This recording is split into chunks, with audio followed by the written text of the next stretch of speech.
Welcome to the Freud's Angels weekly reading, bringing the collective guidance and understanding for this week's energy. Remember, never give your power up to a reader or a reading. You always have the power of autonomy. Welcome, angels, to your weekly reading. We are reading from January 4th through the 10th. We are recording this quite a few weeks in advance because of holiday season. We hope that you listened to episode 222, which was very, the whole alchemy and the whole auspiciousness that happened and transpired is hilarious. But at the same time, go listen to it. It's very wonderful. And it is probably, in the past year, one of the more intense ones we've done. And it really, truly embodies all that we've come to know in 2025. And also accumulation of an entire lifetime of healing and figuring this out. But Vanessa, what's a mermaid saying this week? Well, the mermaids have a very timely message. It's pretty standard for this time of year, actually. It's the dreaming card. Right? And I think that she came out to remind us that when we're making plans for what we're going to do for the year, what energy are we bringing to the plan making, right? Because I feel like, well, I don't feel like this. I sit down with people every day and watch it happen, and I do it to myself, that sometimes we're making our plans based on what we are judging ourselves negatively on and what needs to change, right? Like, and that is not wholly bad, of course, right? Like, we're evolving and we're wanting to improve and we're wanting to be healthier and we're wanting to deepen our understanding of self, and we're deprogramming and reprogramming. We want to do all that, absolutely. But I do feel like that charge that comes with, especially when people are doing the new year, new me type thing, it's a lot of times got like this really negative connotation of like the things I need to fix. And I get it. Again, I get it. But let's not forget to dream a bit too. Like, let's add in some dreaming. And you can do that even with those things that you feel like, okay, I'm done. I'm sick of my own shit on this. And so I want to change that. We can start there. But then if we add in the dreaming energy, right? We're stepping into the good vibration of it and stepping out of the negative vibration of what we feel currently, right? And being able, so like, I'm just going to go right ahead and use myself as an example, right? So y'all, we know this. I was put, like, one of my major soul lessons in this lifetime is relationships. I'm 47 and still doing the work. That's how deeply this has been in my soul, right? I have struggled and struggled and struggled, and I am sick of it. I'm tired of it. And I've gotten much better in all the ways that I've tried to improve in it, but I didn't dream about it at all. It was all the fixer energy. It was all the, oh God, the avoidant stuff, and oh God, you don't open up, and all, just kind of like that negative connotation part of it.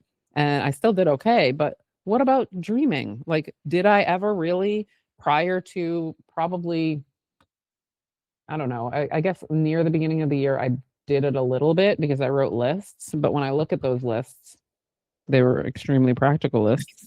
And there wasn't any whimsy to it, which is weird, right? Like, I live in whimsy, but in this area of my life, there has been no whimsy. So it was very difficult. Now, going forward, because I have experienced some different things, I have a lot more dreamer energy than I ever have. And I see that I'm like, oh, in all the other areas of my life, that's how I've gotten there as fast as I have, is because I freaking live in the dream. People might call me delusional sometimes, right?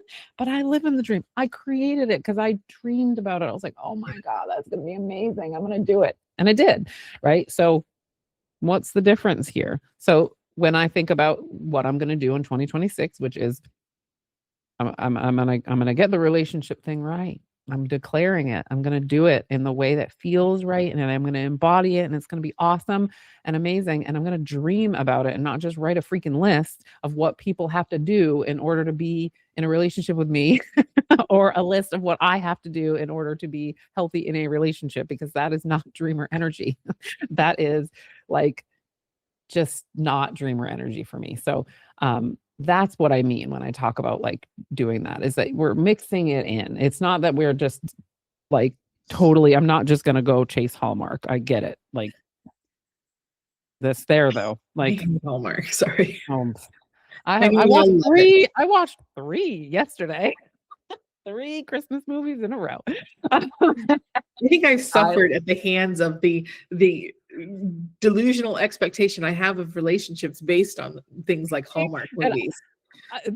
You'd think that I would have that delusion, but I don't. I have the exact opposite. It's almost like I watch it because it's fantasy, and I'm just like, it might as well be watching Avatar. Like, so far of a fantasy that I'm just enjoying it. It's not even, I don't even long for it because I don't think it could happen. But, right, yeah, exactly. But then we look and I go, oh, that might be a problem actually. Yeah. Because the feelings that I'm seeing and the feelings that I'm experiencing, I do want those feelings. And so those need to be part of my manifestations, because I'm not looking at the story itself. I'm looking at the, gosh, I wasn't expecting this. And look what happened. I'm looking at the, oh, look at the crossroads I'm actually at in my life right now that I've felt something different. Am I willing to take that risk for how I feel? Or am I just going to go back and do what I normally do? That's what I see in those movies now when I watch it. And I'm like, oh, that's different. I can manifest that. Right? Because it's not about that. It's certainly not about going back to my hometown in any way, shape, or form. No, sorry. No, that person ain't there.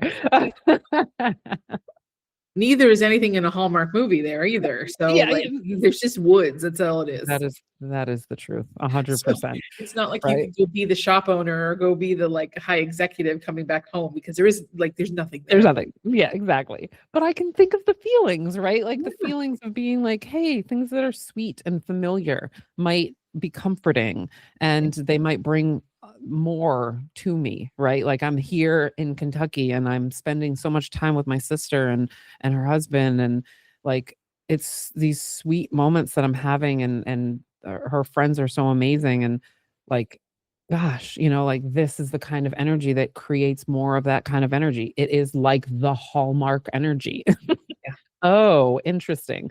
So that's what the mermaids, I think, are coming to say, is be like, it's totally fine to feel like you have stuff that you want to work on because you want to be successful in something. But don't forget to make it a dream that you're achieving, and not just a checkbox or a fixing because you're broken experience, because you're not. Yeah, 100%. So we're going to take a journey on these next couple cards. So our surrender card this week is surrender your need to always be right. Oh, so it says, great. Yeah. Give others the gift of letting them be right. Be yielding, not rigid. This will help resolve conflicts and improve your relationships. Okay. Vanessa looks like a pouting child over there. She's like mad. So here's the thing. I'm not sure this is talking about interpersonal relationships. I'm thinking this is about relationships with what your dreams are, what your hopes and wishes for 2026 are, right? This is that place of, if you're going at it, like Vanessa said, with your brain and all the planning and not any of the dreaming and the whimsy that comes with that, you're probably going to set yourself up for disappointment, because it's never going to always be the way that you structure it in January. The year is a meandering journey of what you're hoping to bring in. And if we're hyper-focused with the blinders on that it has to be a certain way, we're not going to see it coming from a different place. We're not going to see the, we just talked about this earlier, about how there are things that happen that put you in the places and you're like, I never thought that was going to be the way that I got here, but I got here. And so it's like you Mm. allowing the wandering, the dreaming softens the structure. You're saying, I really want this. And this is how I see it could happen, but I'm open to seeing it happen in different ways. It's not always about what I want. And the way my brain thinks it should be is not always right because of our woundings, because of all the things that the brain is here to keep us safe. And so if our brain says it has to be this way, it's because there's a lot of other cellular memory and wounding and energy behind it that you may not know, and that you may not know it's tainting it. But when you see it come with that dreamer energy, when you are allowed, like, you know what, I'm going to be open to see how this shows up.